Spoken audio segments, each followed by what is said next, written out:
there are several ways to go about creating a depth pass in LightWave.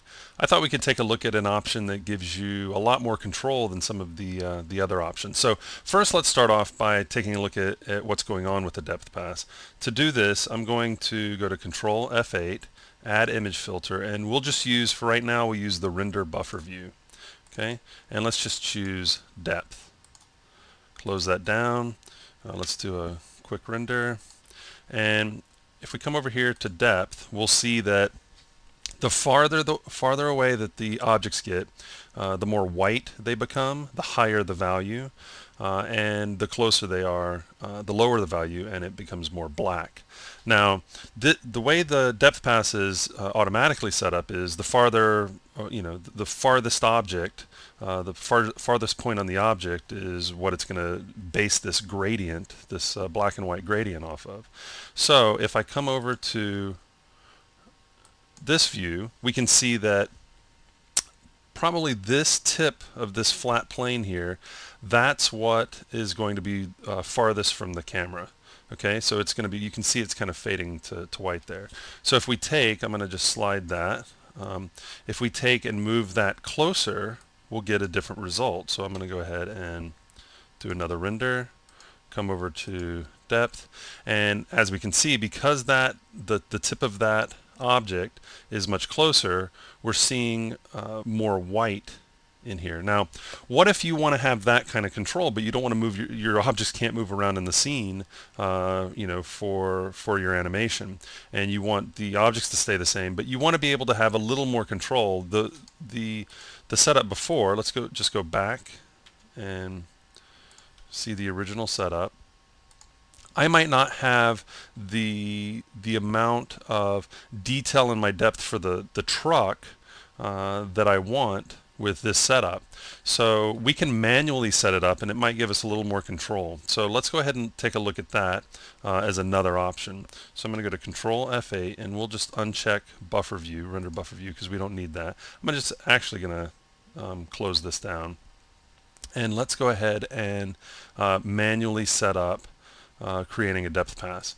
So the first thing I'm going to do is go ahead and change the backdrop. So Control F5, and I'm going to change the backdrop color to white. Okay, and then what I'm going to do is head over to the Volumetrics tab and turn on fog, and we'll use the backdrop color, which was white. And then let's go to D for display options, and we're going to use OpenGL Fog, which right now is blasting everything out. So I'm going to go back to my Volumetrics tab, and I'm just going to increase the max distance so we can see a little bit more here. Okay, we're almost there, but remember that depth pass was just black and white information, and I've got all kind of color and specularity and all kind of stuff going on in this truck. So what I'm going to do is make this actually make all the objects, let's just make them black. Okay, to do that, let's go over to Object, Properties, and under the Render tab, let's choose Matte Object.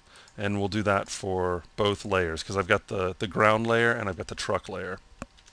Do a render, and as you can see, we're creating that depth pass without using one of the like render buffer view or render buffer export that pulls out those internal buffers.